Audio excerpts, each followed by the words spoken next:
पवन भैया के उठा चालू माता जी गाड़ी जी निकाल रहा है निकाल दे। ए ननदो कैसे ही होला गदेला,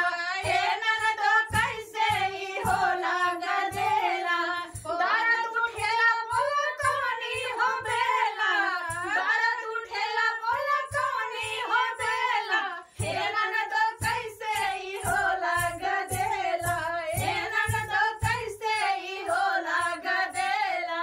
कौने महीनवा में पेटवा पिराला, कौने महीनवा बता हो चली जाला, कौने महीनवा में पेटवा पिराला, कौने महीनवा पता हो चली जाला,